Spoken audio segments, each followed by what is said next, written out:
War is inevitable, says Ishido to the Council of Regents in Shogun Episode 10, and he's echoing a sentiment that has been obvious since the very beginning of the season, let alone now, at the end. One has to wonder how many lives could have been spared if everyone had just acknowledged this to begin with. The latest death was Lady Mariko's in Episode 9, which has left everyone reeling. Blackthorne is overcome with loss. Yabushige, partially deaf and even more eccentric than before, is stricken with guilt. Even Lady Ochiba insists that Mariko receives a proper Christian burial, despite Ishido suggesting that her tainted lineage warrants no services at all. Naturally, Ishido is using the shinobi attack on Mariko, which he organized along with Yabushige, as an excuse to justify open war against Toranaga. It's only him, he claims, who would be sneaky and dishonorable enough to have arranged such an assassination. Nobody on the council believes him.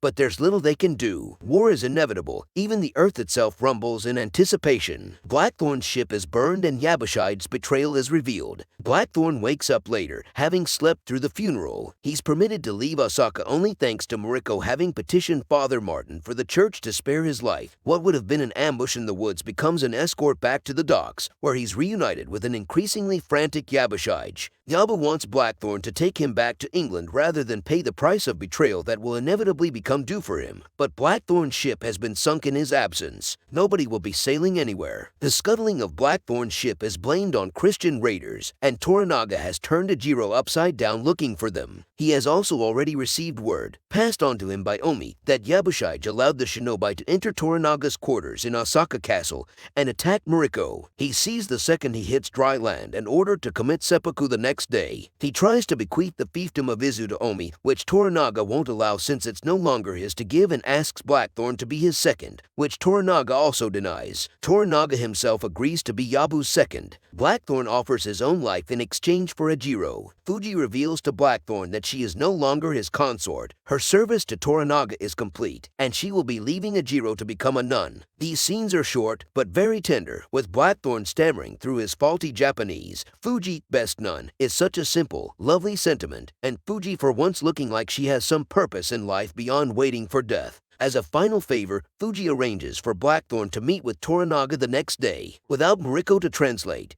Toranaga instead speaks through Muraji, Ajiro's headman, who reveals to Blackthorne that he's secretly a samurai and a spy assigned to report on the Portuguese. Blackthorne offers his own life through seppuku in exchange for the safety of Ajiro, claiming that the destruction of his ship was part of the deal for his life that Mariko made with the Christians. Toranaga remains adamant that as long as there are disloyal subjects in his midst, the punishment against Ajiro will stand. He won't accept Blackthorne's sacrifice. Cosmo Jarvis is impeccable here, confessing to Toranaga how he has manipulated him since the beginning, how he is the enemy he's trying to root out. But Toranaga prevents his suicide and tells him to rebuild his ship, and to build Toranaga a fleet while he's at it. Toranaga reveals his plan to Yabushige. The most illuminating conversation of Shogun Episode 10 takes place when Yabushige goes to die. After finally telling Omi he sees him as the son he never had, Yabu sits next to Toranaga on a clifftop and listens to his confession. It was Toranaga who burned Blackthorne's ship. It was Toranaga who approved Mariko's deal with the church to spare Blackthorne's life. It was Toranaga who sent Mariko to Osaka knowing that her sacrifice would inspire Lady Ochiba to turn against Ishido. Through a secret message, Ochiba has promised Toranaga that she will keep the heir's army out of the coming battle of Sekigahara. Ishido will have no banners and no official support. The Council of Regents will turn against him before a single sword is drawn, and Toranaga will assume power, just as he always wanted. Lord Toranaga's character is based on Tokugawa Ieyasu,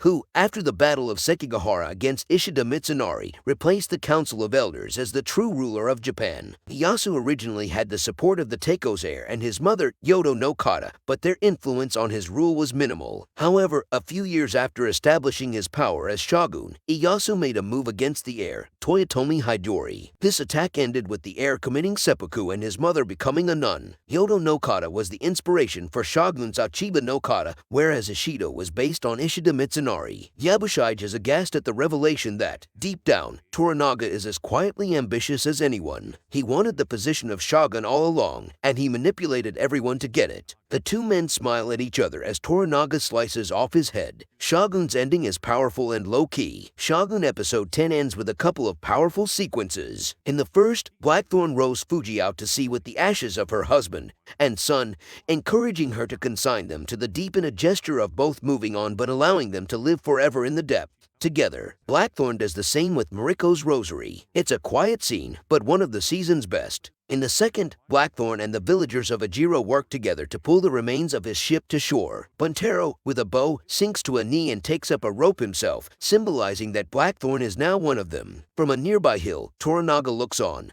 proud of everything his deft manipulations have achieved.